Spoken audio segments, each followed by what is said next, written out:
شروع اللہ کا نام لے کر جو بڑا مہربان نہایت رحم والا ہے۔ الف لام را، یہ ایک پر نور کتاب ہے، اس کو ہم نے تم پر اس لیے نازل کیا ہے کہ تم لوگوں کو اندھیروں سے نکال کر روشنی کی طرف لے جاؤ، یعنی ان کے پروردگار کے حکم سے عزت والے خوبیوں والے مالک کے راستے کی طرف، یعنی اس اللہ کے راستے کی طرف کہ جو کچھ آسمانوں اور زمین میں ہے سب اسی کا ہے۔ اور ان کافروں کے لیے عذاب شدید کی وجہ سے تباہی اور بربادی مقدر ہے، جو آخرت کے مقابلے میں دنیاوی زندگی کو پسند کرتے اور لوگوں کو اللہ کے راستے سے روکتے اور اس میں کجی چاہتے ہیں۔ یہ لوگ بڑے دور کی گمراہی میں ہیں، اور ہم نے کوئی پیغمبر نہیں بھیجا مگر وہ اپنی قوم کی زبان بولتا تھا تاکہ انہیں احکام الہی کھول کھول کر بتا دے۔ پھر اللہ جسے چاہتا ہے گمراہ رہنے دیتا ہے اور جسے چاہتا ہے ہدایت دیتا ہے، اور وہ غالب ہے، حکمت والا ہے۔ اور ہم نے موسیٰ کو اپنی نشانیاں دے کر بھیجا کہ اپنی قوم کو تاریکیوں سے نکال کر روشنی میں لے جاؤ اور ان کو اللہ کے دن یاد دلاؤ، اور اس میں ان لوگوں کے لیے جو صابر و شاکر ہیں نشانیاں ہیں۔ اور جب موسیٰ نے اپنی قوم سے کہا کہ اللہ نے جو تم پر مہربانیاں کی ہیں ان کو یاد کرو، جبکہ اس نے تم کو فرعون کی قوم سے رہائی بخشی، وہ لوگ تمہیں برے برے عذاب دیتے تھے اور تمہارے بیٹوں کو مار ڈالتے تھے اور تمہاری لڑکیوں کو زندہ رہنے دیتے تھے، اور اس میں تمہارے پروردگار کی طرف سے بڑی آزمائش تھی۔ اور جب تمہارے پروردگار نے تم کو آگاہ کیا کہ اگر شکر کرو گے تو میں تمہیں زیادہ دوں گا، اور اگر ناشکری کرو گے تو یاد رکھو کہ میرا عذاب بھی سخت ہے۔ اور موسیٰ نے صاف صاف کہہ دیا کہ اگر تم اور جتنے اور لوگ زمین میں ہیں سب کے سب ناشکری کرو تو بھی اللہ بے نیاز ہے، قابل تعریف ہے۔ بھلا تم کو ان لوگوں کے حالات کی خبر نہیں پہنچی جو تم سے پہلے تھے، یعنی نوح اور عاد اور سمود کی قوم اور جو ان کے بعد تھے، جن کا علم اللہ کے سوا کسی کو نہیں۔ جب ان کے پاس ان کے پیغمبر نشانیاں لے کر آئے تو انہوں نے اپنے ہاتھ ان کے منہوں پر رکھ دیے کہ خاموش رہو، اور کہنے لگے کہ ہم تو تمہاری رسالت کو تسلیم نہیں کرتے، اور جس چیز کی طرف تم ہمیں بلاتے ہو ہم کو اس میں بھاری شک ہے۔ ان کے پیغمبروں نے کہا، کیا تم کو اللہ کے بارے میں شک ہے جو آسمانوں اور زمین کا پیدا کرنے والا ہے؟ وہ تمہیں اس لیے بلاتا ہے کہ تمہارے گناہ بخشے اور ایک مدت مقرر تک تم کو مہلت دے۔ وہ بولے کہ تم تو ہمارے ہی جیسے آدمی ہو، تمہارا یہ منشا ہے کہ جن چیزوں کو ہمارے بڑے پوجتے رہے ہیں ان کے پوجنے سے تم ہمیں روک دو، تو اچھا کوئی کھلی دلیل لاؤ، یعنی معجزہ دکھاؤ۔ پیغمبروں نے ان سے کہا کہ ہاں ہم تمہارے ہی جیسے آدمی ہیں، لیکن اللہ اپنے بندوں میں سے جس پر چاہتا ہے نبوت کا احسان کرتا ہے، اور ہمارے اختیار کی بات نہیں کہ ہم اللہ کے حکم کے بغیر تم کو تمہاری فرمائش کے مطابق معجزہ دکھائیں، اور اللہ ہی پر مومنوں کو تو بھروسہ رکھنا چاہیے۔ اور ہم کیوں اللہ پر بھروسہ نہ رکھیں حالانکہ اس نے ہم کو ہمارے دین کے سیدھے رستے بتائے ہیں، اور جو تکلیفیں تم ہم کو دیتے ہو اس پر ہم صبر کریں گے، اور اہل توکل کو تو اللہ ہی پر بھروسہ رکھنا چاہیے۔ اور جو کافر تھے انہوں نے اپنے پیغمبروں سے کہا کہ یا تو ہم تم کو اپنے ملک سے باہر نکال دیں گے یا تم ہمارے مذہب میں واپس آ جاؤ۔ پس ان کے پروردگار نے ان کی طرف وحی بھیجی کہ ہم ظالموں کو ہلاک کر دیں گے اور ان کے بعد تم کو اس زمین میں آباد کر دیں گے۔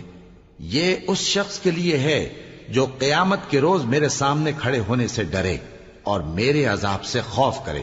اور پیغمبروں نے اللہ سے فتح چاہی اور ہر سرکش ضدی نامراد رہ گیا۔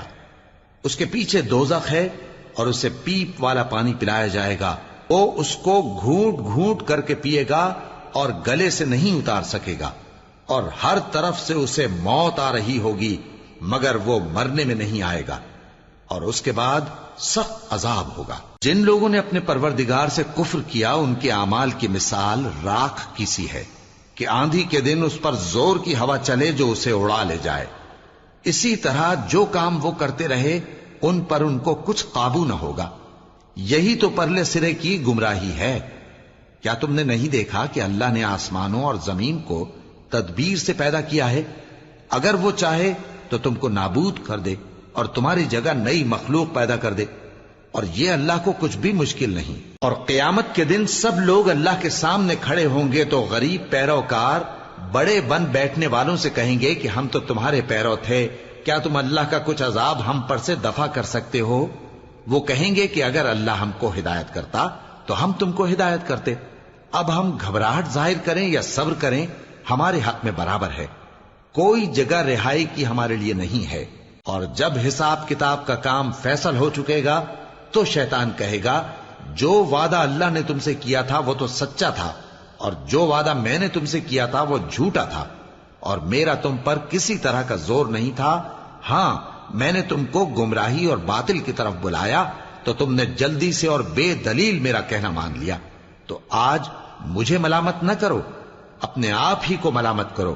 نہ میں تمہاری فریاد رسی کر سکتا ہوں اور نہ تم میری فریاد رسی کر سکتے ہو. میں اس بات سے انکار کرتا ہوں کہ تم پہلے مجھے شریک بناتے تھے. بے شک جو ظالم ہیں ان کے لیے درد دینے والا عذاب ہے. اور جو ایمان لائے اور عمل نیک کرتے رہے وہ بہشتوں میں داخل کیے جائیں گے جن کے نیچے نہریں بہ رہی ہیں. اپنے پروردگار کے حکم سے وہ ہمیشہ ان میں رہیں گے.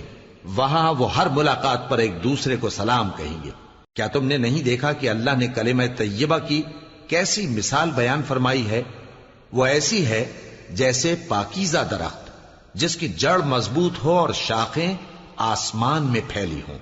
وہ اپنے پروردگار کے حکم سے ہر موقع پر پھل لاتا ہو. اور اللہ لوگوں کے لیے مثالیں بیان فرماتا ہے تاکہ وہ نصیحت حاصل کریں.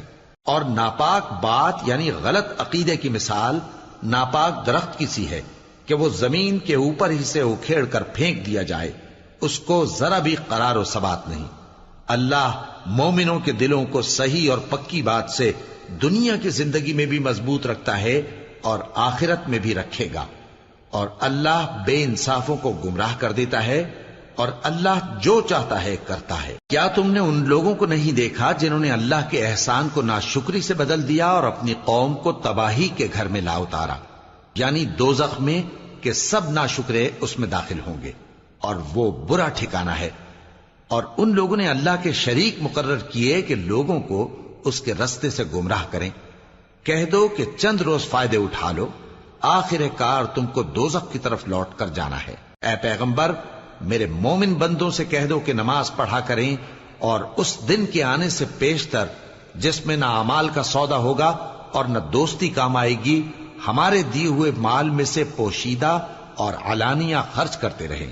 اللہ ہی تو ہے جس نے آسمانوں اور زمین کو پیدا کیا اور آسمان سے مے برسایا، پھر اس سے تمہارے کھانے کے لیے پھل پیدا کیے اور کشتیوں اور جہازوں کو تمہارے زیر فرمان کیا تاکہ وہ سمندر میں اس کے حکم سے چلیں، اور نہروں کو بھی تمہارے زیر فرمان کیا، اور سورج اور چاند کو تمہارے لیے کام میں لگا دیا کہ دونوں دن رات ایک ڈگر پر چل رہے ہیں، اور رات اور دن کو بھی تمہاری خاطر کام میں لگا دیا، اور جو کچھ تم نے مانگا سب میں سے تم کو عنایت کیا.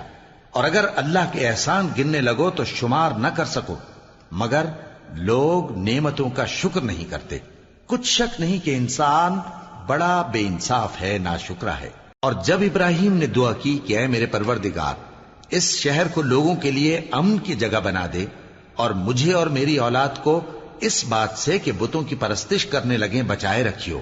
اے پروردگار انہوں نے بہت سے لوگوں کو گمراہ کیا ہے، سو جس شخص نے میرا کہا مانا وہ میرا ہے، اور جس نے میری نافرمانی کی تو بخشنے والا ہے، مہربان ہے. اے پروردگار میں نے اپنی اولاد ایک وادی میں جہاں کھیتی نہیں تیرے عزت و ادب والے گھر کے پاس لا بسائی ہے. اے پروردگار تاکہ یہ نماز پڑھیں سو تو لوگوں کے دلوں کو ایسا کر دے کہ ان کی طرف جھکے رہیں، اور ان کو میووں سے روزی دیتے رہنا تاکہ تیرا شکر کریں.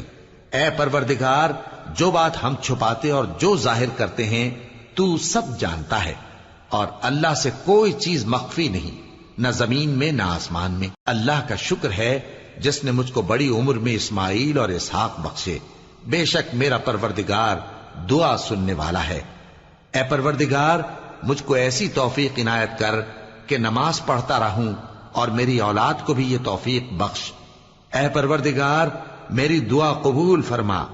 اے پروردگار حساب کتاب کے دن میری اور میرے ماں باپ کی اور مومنوں کی مغفرت کیجو۔ اور مومنوں یہ نہ سمجھنا کہ یہ ظالم جو کام کر رہے ہیں اللہ ان سے بے خبر ہے، وہ ان کو اس دن تک مہلت دے رہا ہے جبکہ دہشت کے سبب آنکھیں پھٹی کی پھٹی رہ جائیں گی اور لوگ سر اٹھائے ہوئے میدان قیامت کی طرف دوڑ رہے ہوں گے، ان کی نگاہیں خود اپنی طرف لوٹ نہ سکیں گی اور ان کے دل مارے خوف کے ہوا ہو رہے ہوں گے۔ اور لوگوں کو اس دن سے آگاہ کر دو جب ان پر عذاب آ جائے گا، تب ظالم لوگ کہیں گے کہ اے ہمارے پروردگار، ہمیں تھوڑی سی مہلت عطا کر تاکہ ہم تیری دعوت توحید قبول کریں اور تیرے پیغمبروں کے پیچھے چلیں۔ تو جواب ملے گا، کیا تم پہلے قسمیں نہیں کھایا کرتے تھے کہ تم کو اس حال سے جس میں تم ہو زوال نہیں ہوگا؟ اور جو لوگ اپنے آپ پر ظلم کرتے تھے تم ان کے مکانوں میں رہتے تھے، اور تم پر ظاہر ہو چکا تھا کہ ہم نے ان لوگوں کے ساتھ کس طرح کا معاملہ کیا تھا، اور تمہارے سمجھانے کے لیے مثالیں بیان کر دی تھیں۔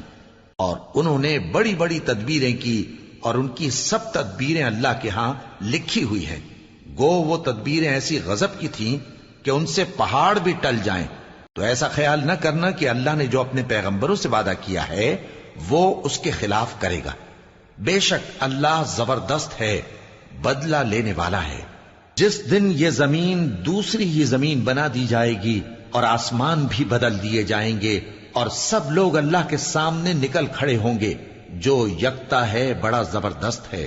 اور اس دن تم گناہگاروں کو دیکھو گے کہ زنجیروں میں جکڑے ہوئے ہیں، ان کے کرتے تارکول کے ہوں گے اور ان کے چہروں کو آگ لپٹ رہی ہوگی، یہ اس لیے کہ اللہ ہر شخص کو اس کے اعمال کا بدلہ دے۔ بے شک اللہ جلد حساب لینے والا ہے۔